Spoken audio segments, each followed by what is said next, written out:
Welcome, everybody. This is Tim Watrous, President of Digital Advisors. And this is Kevin Gordon, President of Capital Advisors Group. We'd like to welcome you to our K-12 Politics and Tech video series. Our objective is to give you the absolute latest of what's going on in Sacramento that affects public school districts, obviously, and as well as all the technology stuff that's going on that's so vital to delivering for kids these days. And remember, if you find these videos useful, please take a moment to subscribe to the channel and share out over social media. You're our marketing team. We appreciate your support, and let's go ahead and get started. Welcome, everybody, back for another episode of K-12 Politics and Tech. As always, the trusty and knowledgeable companion, Kevin Gordon. Glad to be back here with you. Hey, good to be with you. Got maybe a little bit of good news this week. Well, let's start there. The story that we continue to lead with, and it's all over headlines and continues to change, is stimulus. And as we get closer to the election, there seems to be more urgency to get something done. Kevin, can you just kind of tell us the latest, what we're hearing from DC and particularly Pelosi? Yeah, and one of the things we've done over and over again on this broadcast is we've been really tentative about the on again, off again nature of conversations, with optimism usually surrounding that somebody is seriously working on something. But the reason why I'm a little more optimistic now than I've been is because it's Speaker Pelosi that's actually talking in a real positive tone. And that's kind of a first in all of this, where she says she now believes that they have a very near agreement now with the White House. She wouldn't be saying that if they didn't really. And she's now pointing to the fact that it's really now in the details of how do you now put the whole thing together and get it passed and on the president's desk.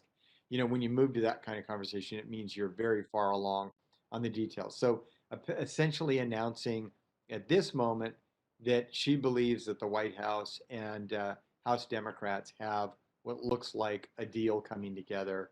Again, it's not all baked yet, but it looks like it's got some traction. And what's happening is I think there's motivation now growing on all sides for a deal. Jack O'Connell was pointing out to me yesterday that the speaker has a lot of pressure from her own caucus that the idea that these members are going to go home and have not done anything on that fifth round of stimulus, even though obviously Republicans hold a major role in all of this, but that it's occurring to the president that he needs a big stimulus package. We mentioned last week that he had said he's in favor of something that's bigger than both the Democrats and Republicans, and that came out of nowhere. So I think all of that has really jump started a new round of conversation that led to what looks to be an agreement that's coming together.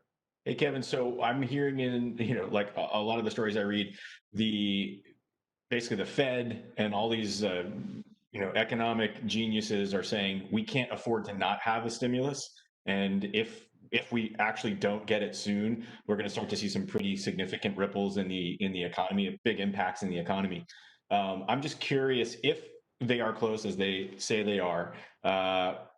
What's the time frame on something like this to actually occur where we would see something affect checks start to come in and dollars start to roll into organizations and people that need it? Yeah, it would probably be about a month away.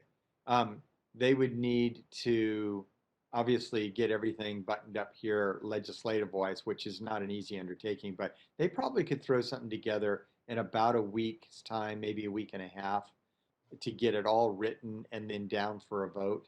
Obviously, getting super close to the election. They will parade around. They won't be able to get any money out the door to people pre-election. But if they've got the deal done, passed, signed, that they'll campaign all over that, and then it'll have the intended economic stimulative effect probably out in the field, fairly quickly. It's something we really actually need in California for a variety of reasons.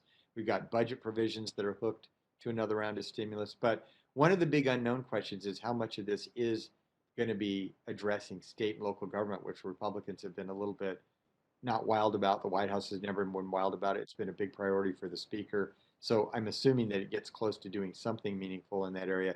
Clearly, I think there'll be a big education component. There has been in most of these drafts.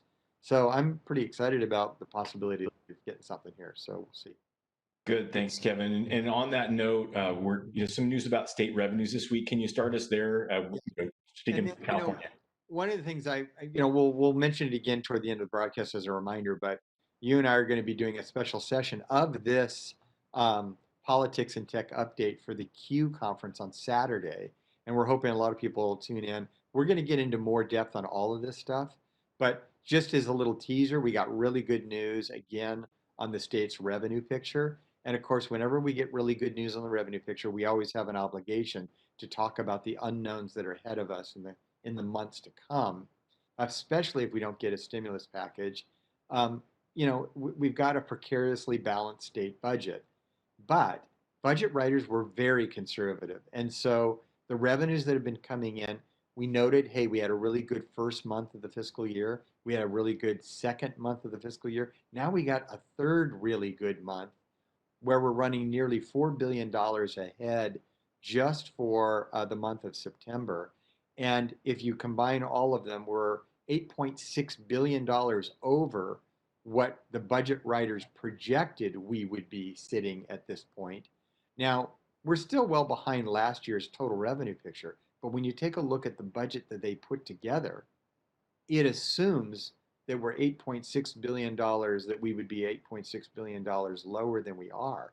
So that new money, if it sustains itself, particularly if we get a stimulus package and the economy keeps doing what we think it's doing right now into future months, we could be looking at an overage of some money that helps to some degree education. Again, we're under Prop 98, 40 cents on every dollar going down when we're cutting, but 40 cents on every dollar going up. That's obviously an opportunity to revisit deferrals or any number of issues that will end up benefiting us. So again, $8.6 billion better off for the year so far. We hope that keeps chugging along.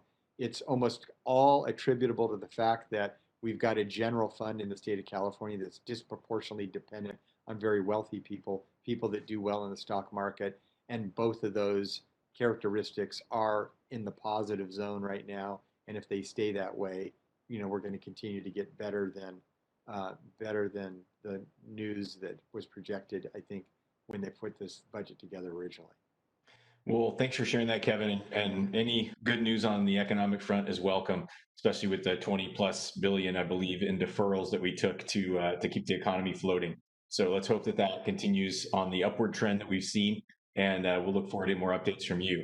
Yep. So, just a big news story that came out this week is the largest antitrust lawsuit in U.S. history is basically now on stage in the headlines, and that is the U.S. government versus Google, basically declaring that Google is a monopoly that needs to be broken up.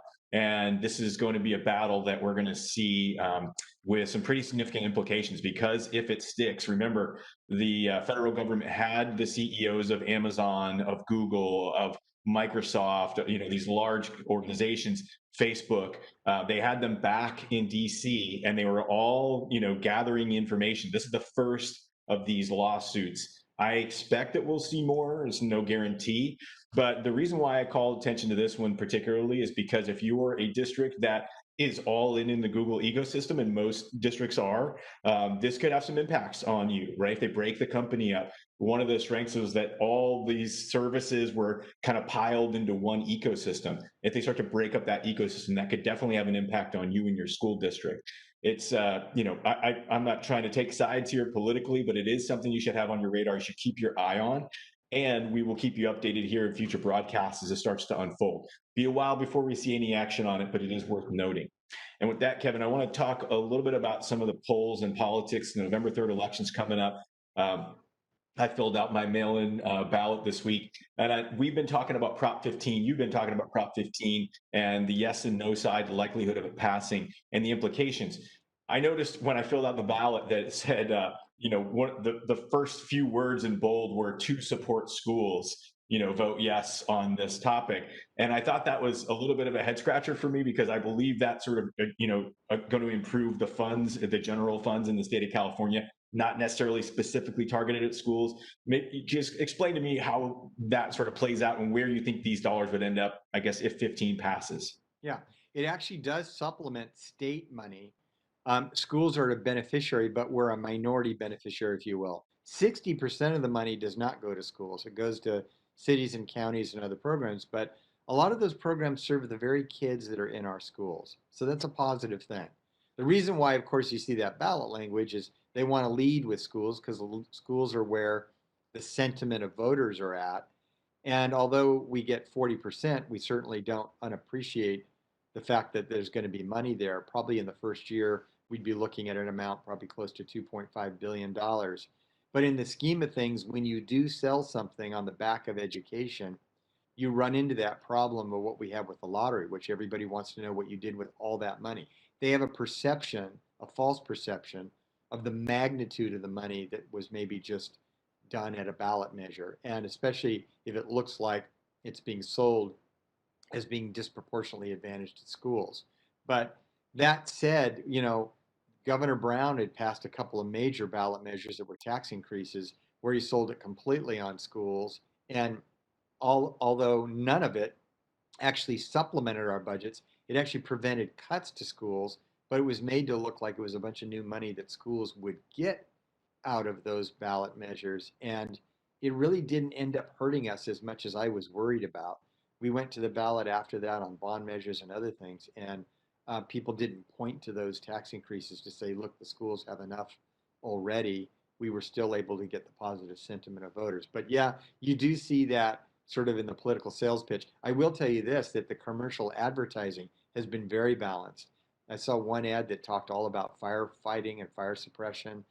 There's been other ads that actually articulate some of the other positive impacts of Prop 15. So it has been a little bit more balanced. The real wild card here on these polls is that they just are not able to get very high in terms of positive voter sentiment on the ballot measure. So the poll that just came out, it was in newspapers today, and I realize people will be seeing this broadcast on Friday and beyond into the weekend. But you take a look at those polls, and again, just kind of stuck at 49% support. And the presumption is a good poll with good science behind it, as PPIC always does, is looking at a cross section of the voters that are going to be the high propensity to vote voters. So it takes into account that we're going to have a decidedly left of center electorate in all likelihood.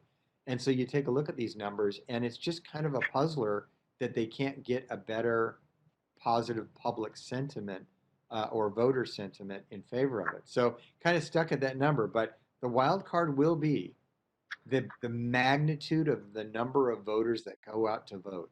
And then again, the degree to which they are more left of center or decidedly in favor of trying to boost revenues for these particular needs that are articulated in the measure.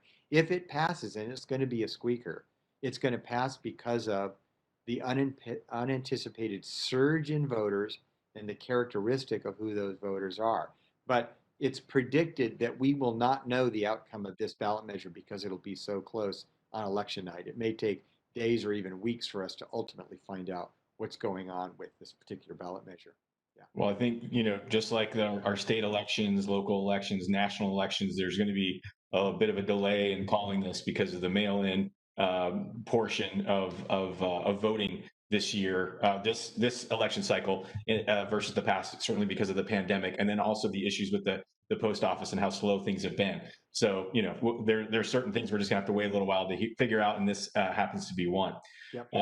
So Kevin, one other thing I wanted to mention, we brought up on the broadcast last week that the FCC had been using some bad data to build out their coverage maps and where they needed to provide some extra support. That was an article, I believe, in Wired that we were referencing.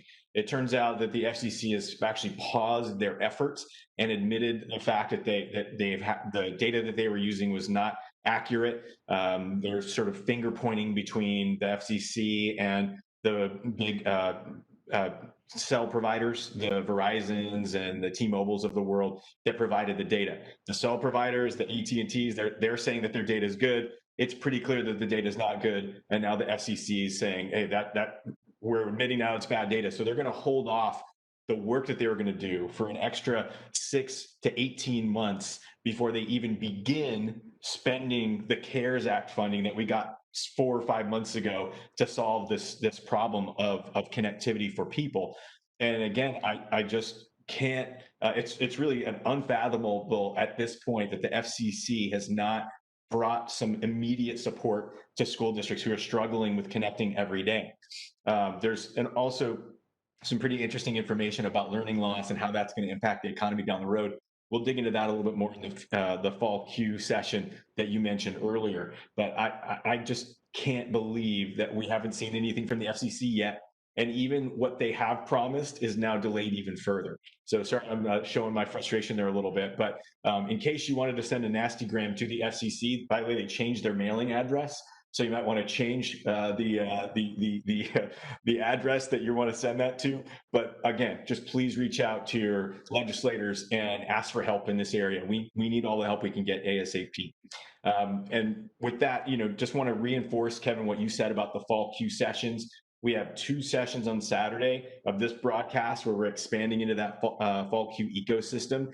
And there's a session that's going to be us and some other thought leaders early, and then we're going to have a soups panel. But just talk a little bit about what you hope to kind of to dig into with these folks, Kevin, on Saturday, and why people should register and jump in.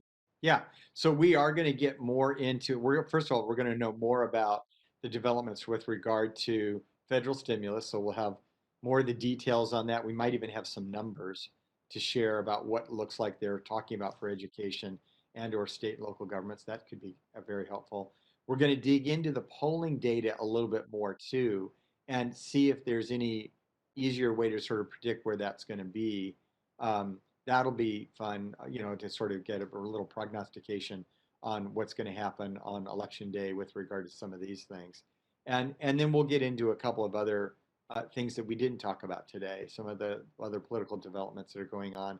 Amongst them would be, who's on the governor's short list that he would have to be looking at if indeed the Biden-Harris ticket wins. The governor will have to be appointing a brand new United States senator from California. And there's all kinds of really interesting political intrigue there. So we got plenty to talk about on Saturday. We're hoping to have all you guys with us. Thanks, Kevin. Just a quick little shout out too. We have our broadcast, which Pam Hernandez is going to moderate. We're going to have Tom Murray and a gentleman named Philip Lovell. They are both national figures in education and technology. So that's going to be a wonderful conversation with them, where we're going to have a very similar version of this, just with expanded crew to talk about these topics. And we're also going to have a superintendent's panel where we're going to have folks like Jerry Almendarez, Adam Clark, Randy Bassett, Amy Alvina. They're going to join, and we're going to talk about how these issues are going to impact large and small school districts around the state with all sorts of different demographics. So we're looking forward to those sessions. If you haven't registered for Fall Q, please do so. We'll have some information for you in our description under the YouTube video. And as always, please make sure you subscribe and share the good news. We could use your support. And with that, Kevin, we'll be talking to you Saturday, and we'll look forward to hearing more about the stimulus. Hopefully we get something done before then. Great. All right. Everybody have a great weekend. I hope to see you Saturday. Thank you. So thanks again for joining us for another week of this broadcast. And I just want to take a moment to remind you, if you haven't already, please subscribe to our channel and share this out over social media. Again, you're our marketing team. I'll also finish by saying, if you have some questions, please send them our way. We'd be happy to address them on a future broadcast. So with that, thanks everybody, and we'll talk soon.